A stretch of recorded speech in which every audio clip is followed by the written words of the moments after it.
Hello everyone, मैं हूं शिता और आप देख रहे हैं स्टडी कॉमर्स। इस वीडियो में हम डिस्कस करेंगे इकोनॉमिक्स में important MCQs part second.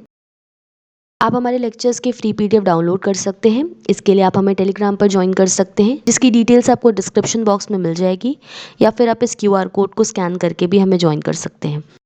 First question है, total revenue is equal to. Options हैं price into quantity, price into income, income into quantity, या नन ऑफ दीज। तो टोटल रेवेन्यू यानी TR is equal to P into Q. अगर हम price को quantity से multiply कर दें तो हमारा टोटल रेवेन्यू निकल आएगा। तो यहाँ ऑप्शन ए करेक्ट होगा, प्राइस इंटू क्वांटिटी। प्रोडक्ट की जो प्राइस है उसको हम मल्टीप्लाई करते हैं जितनी टोटल क्वांटिटी सेल की गई है। जो भी आइटम है या प्रोडक्ट है उसकी क्वांटिटीज को सेल करके जो इनकम आती है उसको हम कहते हैं रेवेन्यू। नेक्स्ट क्वेश्चन है, what is opportunity cost? The cost of availing an opportunity, the cost of advantage foregone, the situational cost, या कॉस्ट ऑफ स्पेक्यूलेटिव एक्टिविटीज। तो यहाँ पर ऑप्शन बी करेक्ट होगा। अपॉर्चुनिटी कॉस्ट का मतलब होता है the cost of advantage foregone. Opportunity cost को हम अल्टरनेट कॉस्ट भी कहते हैं। अब अपॉर्चुनिटी कॉस्ट का क्या मतलब होता है? तो सिंपल वर्ड्स में अगर हम कहें तो वो वैल्यू जो कि किसी बिजनेसमैन को लूज करनी पड़ती है, या वैल्यू लॉस्ट। जैसे अगर प्रोडक्शन के लिए दो अल्टरनेटिव्स अवेलेबल हैं, ए एंड बी। अब उसके पास दो अल्टरनेटिव्स हैं कि जिस गुड को उसको प्रोड्यूस करना है उसके लिए वो इन दोनों का यूज़ कर सकता है। दो अल्टरनेटिव्स उसके पास अवेलेबल हैं। अब अगर इन दोनों में से वो ए को चुनता है तो वो क्या कर रहा है कि ये जो बी अल्टरनेटिव है इससे होने वाली इनकम को या इससे मिलने वाली वैल्यू को वो लूज़ कर रहा है, या वैल्यू को वो छोड़ दे रहा है। जो वैल्यू ये लूज़ कर रहा है या जिस वैल्यू को ये छोड़ दे रहा है वो क्या कहलाएगी? ए की अपॉर्चुनिटी कॉस्ट।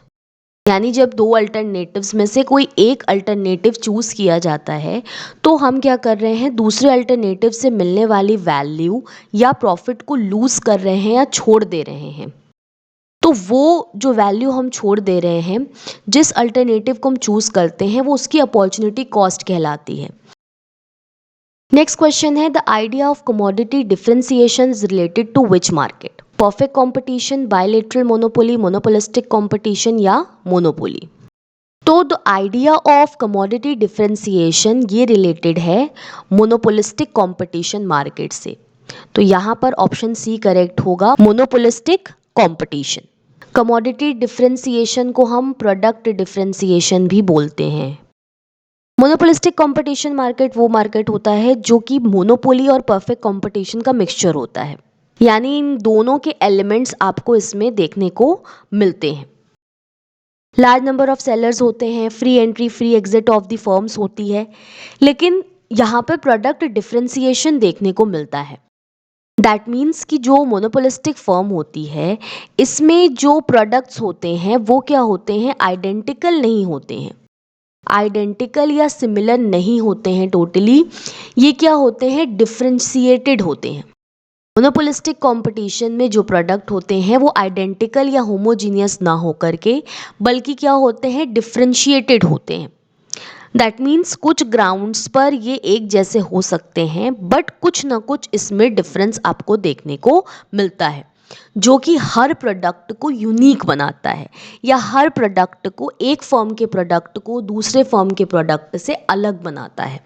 फॉर एग्जाम्पल, अगर आप दो प्रोडक्ट्स को उठा लीजिए मार्केट में, अगर हम कोलगेट का एग्जाम्पल ले लें और साथ में हम पेप्सोडेंट को ले लें, दोनों ही टूथपेस्ट के ब्रांड्स हैं, लेकिन इन दोनों में आपको, दोनों प्रोडक्ट्स में आपको कुछ ना कुछ डिफरेंशिएशन देखने को मिलेगा। ये डिफरेंशिएशन कलर पर बेस्ड हो सकता है, ब्रांड पर बेस्ड हो सकता है, इसके अलावा शेप एंड साइज पर बेस्ड हो सकता है। इसी रीज़न से हर फर्म जो होती है मोनोपोलिस्टिक कंपटीशन में वो अपने प्रोडक्ट पर उसकी मोनोपोली होती है। इसके अलावा हमें इसमें नॉन प्राइस कंपटीशन देखने को भी मिलता है। नॉन प्राइस कंपटीशन का मतलब है कि प्राइस के अलावा भी ऐसे कई फैक्टर्स होते हैं जिनकी वजह से कंपटीशन मार्केट में देखने को मिलता है। जैसे कि एडवर्टाइजिंग की वजह से हो सकता है, जो कंपनी बहुत ज़्यादा अच्छी एडवर्टाइजिंग करती है उसकी तरफ या उस ब्रांड की तरफ कंज्यूमर्स ज़्यादा अट्रैक्ट हो सकते हैं, या फिर ऐसी कोई फर्म जिसकी सर्विस बहुत अच्छी है, जो बहुत अच्छी सर्विस प्रोवाइड करती है, तो ऐसी ब्रांड्स की तरफ कंज्यूमर्स ज़्यादा अट्रैक्ट होते हैं। तो प्रोडक्ट डिफरेंशिएशन हमें कहाँ देखने को मिलता है? मोनोपोलिस्टिक कंपटीशन में। इन सभी फॉर्म्स ऑफ मार्केट पे मैंने ऑलरेडी डिटेल्ड वीडियो बनाया हुआ है, उसकी लिंक आपको डिस्क्रिप्शन बॉक्स में मिल जाएगी, आप उसे वहाँ से देख सकते हैं। नेक्स्ट क्वेश्चन है, utility derived from the consumption of an additional unit of a good is called? Total utility, marginal utility, additional utility या नन ऑफ दी अबव? तो सबसे पहले यूटिलिटी क्या है? तो यूटिलिटी क्या है? Want satisfying power of a commodity. तो यहाँ हमसे पूछा गया है कि एडिशनल यूनिट को कंज्यूम करने पर जो यूटिलिटी डिराइव होती है उसको क्या कहते हैं? Total utility, marginal utility, additional utility या नन ऑफ दी अबव? तो यहाँ पर हमारा ऑप्शन होगा मार्जिनल यूटिलिटी। किसी भी गुड की एक एडिशनल यूनिट को कंज्यूम करने पर जो यूटिलिटी मिलती है उसको हम कहते हैं मार्जिनल यूटिलिटी।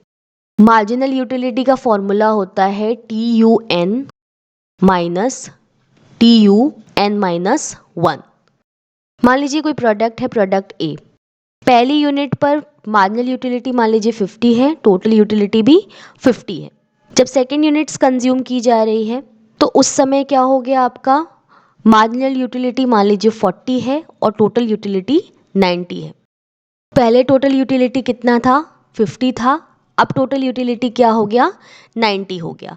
तो मार्जिनल यूटिलिटी पहले यूनिट में या पहले लेवल पर कितनी थी? 50 थी और दूसरे पे क्या हो गई?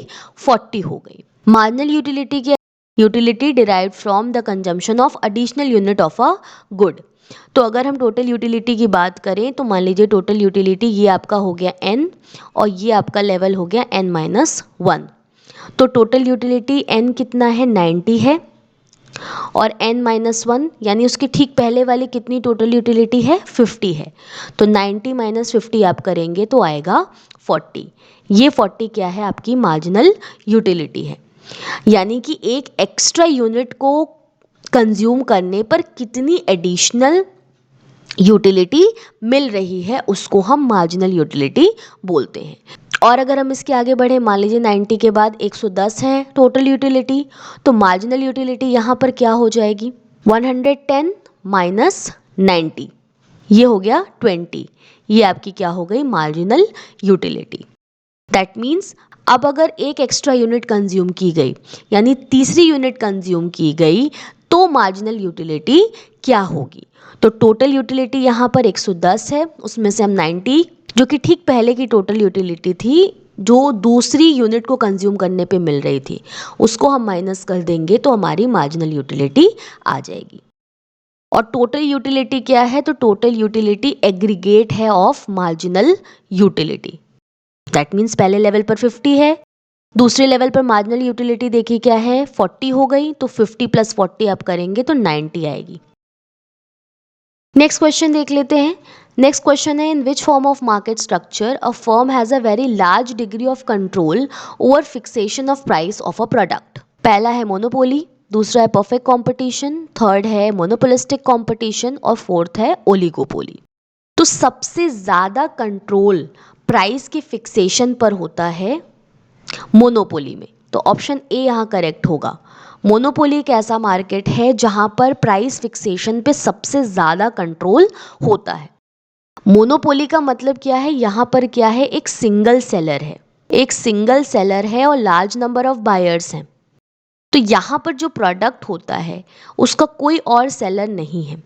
तो जो कंट्रोल ओवर प्राइस होता है, प्राइस कितना फिक्स किया जाएगा, कंट्रोल ओवर प्राइस, ये मोनोपोली में बहुत ज़्यादा देखने को मिलता है क्योंकि यहाँ पर एक सिंगल सेलर है, बायर्स के पास कोई दूसरा ऑप्शन नहीं है, इसी सेलर के पास से जाकर प्रोडक्ट्स खरीदने होते हैं। तो मोनोपोलिस्ट क्या करता है? ज़्यादा से ज़्यादा प्राइस चार्ज करता है अपने कंज्यूमर्स से, ज़्यादा से ज़्यादा प्राइस भी चार्ज करता है प्लस डिफरेंट प्राइजेस चार्ज करता है टू डिफरेंट कंज्यूमर्स।